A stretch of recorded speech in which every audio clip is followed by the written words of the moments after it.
Hey fans and subscribers, this is your host Joe on the GamingForInsight channel with another video of Quick Chat. The topic, the new AOKZOE on Kickstarter.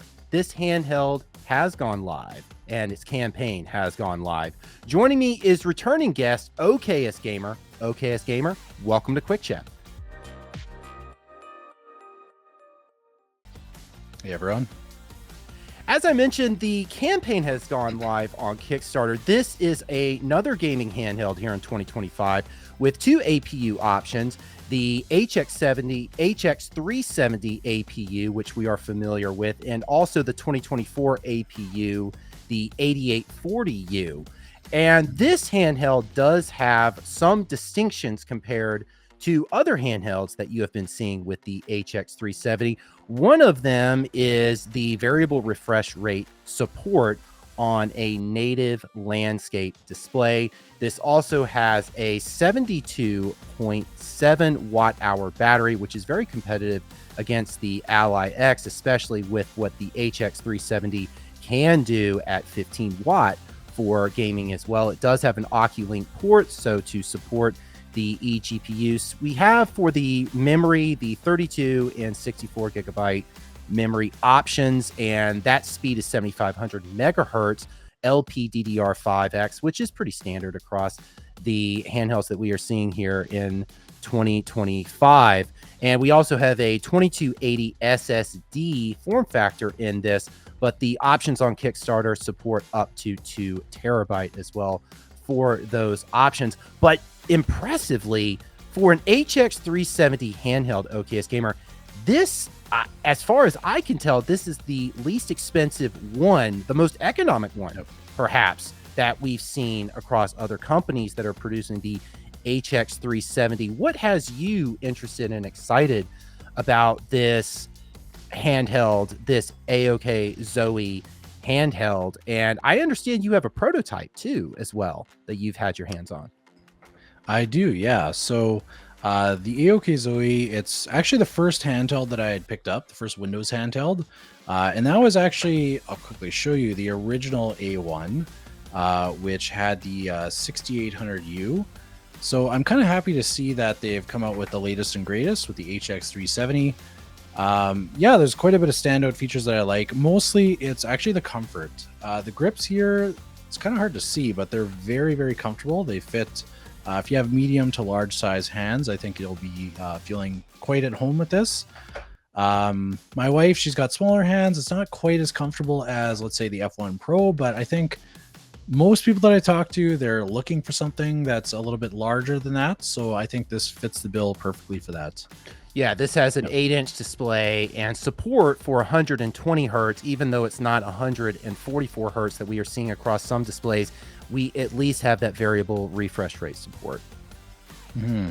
And then also with that native landscape display, we're also not going to have the common issues that you would see with a portrait display, like on Red Dead Redemption, for example, where the game is not fully centered in the perspective of the display. Yeah, and I think really that's the biggest reason for having native landscape is portrait displays. They tend to have, I'll just call it shenanigans that happen sometimes. Shenanigans. Yeah, like Red Dead Redemption 2, really the perfect example. Like you'll get it in the bottom left corner of the screen, and you'll have to use something like, what's that program called? Like lossless scaling to actually correct it. So with this, you don't have those issues. There's a number of other games that do also behave a little bit weird, but yeah, with this, you really don't have to worry about that, thankfully. Another distinction about this gaming handheld that we haven't seen, at least in one as of recent, are the capacitive joysticks. This is for contact-free sensing, eliminating wear and magnetic interference. And they promise a response rate or polling rate of 900 hertz. Now, I don't know if that's polling rate max or polling rate average, but that is a high number for that. With your experience with the capacitive joysticks, any distinction from, say, others Hall effect joysticks, for example?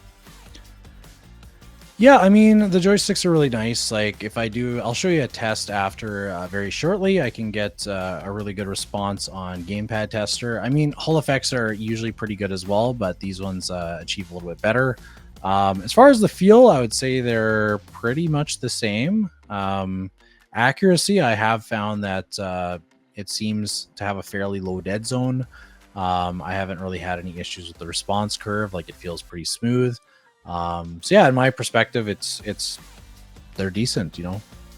Now, for this display, it is an LCD touchscreen. It is not an OLED. In your experience, when you're playing games like Cyberpunk, are the colors standing out? I have found, at least for me, that I've been impressed with LCD and IPS technologies, even 2024 to 2025 here.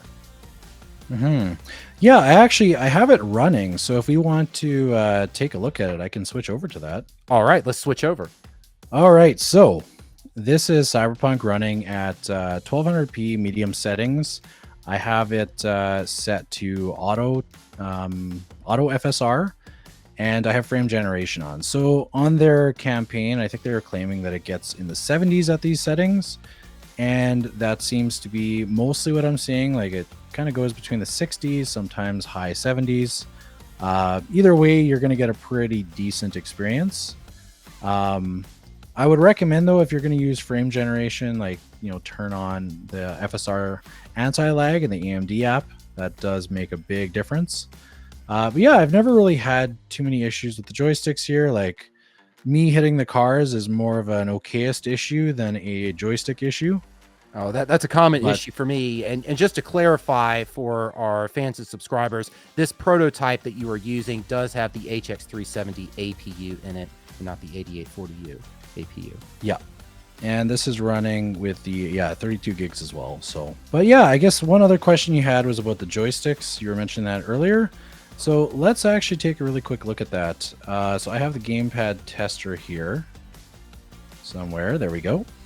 And what I was finding is when I do the circularity test, if I just spin around a couple times on both joysticks, I'm actually getting like 0.0. So I've never actually gotten that on handheld before. So whether you use this as a measure of like what a good joystick is or not, it just is very accurate, I find. A little bit more accurate than the Hall effect.